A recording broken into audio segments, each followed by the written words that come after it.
બનાસકાંઠાના મુખ્ય મથક પાલનપુરથી અંબાજીને જોડતો મુખ્ય હાઈવે બિસ્માર હાલતમાં છે। અંબાજી હાઈવે વીરપુર પાટિયા નજીક ચોમાસામાં પાણી ભરાવાની સમસ્યાને લઈને તંત્ર દ્વારા રોડની કામગીરી શરૂ કરવામાં આવી હતી। રોડ ઊંચો કરવા માટે કામગીરી હાથ ધરાઈ હતી, પરંતુ છેલ્લા 2 માસથી આ કામગીરી બંધ હાલતમાં છે અને આ રોડ ઉપર માટીકામ અને જે કોન્ક્રીટ કામ કરવામાં આવ્યું છે તેમાં ખાડા પડી ગયા છે, જે કાંકરેટ બહાર આવી ગયા છે, જેના કારણે અનેક વાહન ચાલકોને રાહદારીઓને હાલાકી ભોગવવી પડી રહી છે।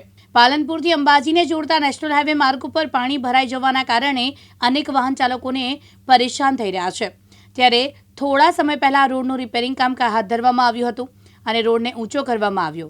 જો કે રિપેરિંગ કામ દરમિયાન માટી અને મેટલ નાખી કામ બંધ કરી દેવામાં આવ્યું। ત્યારબાદ કામની શરૂઆત કરવામાં આવી નથી, એના કારણે હાલ રોડ ઉપર ખાડા પડી ગયા છે, કાંકરી ઉપસી ગઈ છે, જેના કારણે અનેક વાહન ચાલકો અને લોકોને હાલાકી ભોગવવી પડી રહી છે।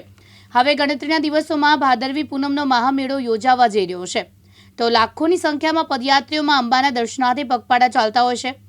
હજારો વાહન ચાલકોનો ઘસારો પણ આ માર્ગ ઉપર દિવસ રાત જોવા મળતો હોય છે। ત્યારે તંત્ર દ્વારા આ માર્ગ ઉપર મેટલ પાથરીને કામગીરી બંધ કરી દેવાઈ છે, જેના લીધે વાહન ચાલકો અને લોકોને ચાલવું મુશ્કેલ બન્યું છે।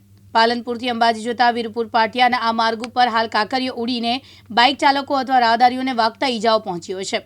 અકસ્માતનો પણ ભય રહેતો હોય છે। ત્યારે અહીંથી પસાર થતા વાહન ચાલકો અને સ્થાનિકોની માંગ છે કે ભાદરવી પૂનમનો મહામેળો નજીક હોવાથી આ બિસ્માર રોડની કામગીરી તાત્કાલિક પૂર્ણ કરવામાં આવે, જેથી કરીને કોઈ પદયાત્રી અકસ્માતનો ભોગ ન બને અથવા કોઈ મોટી દુર્ઘટના ન સર્જાય। ત્યારે પદયાત્રીઓને ચાલવા માટે માર્ગ ઝડપથી રિપેર કરવામાં આવે તેવી લોક માંગ ઉઠી રહી છે।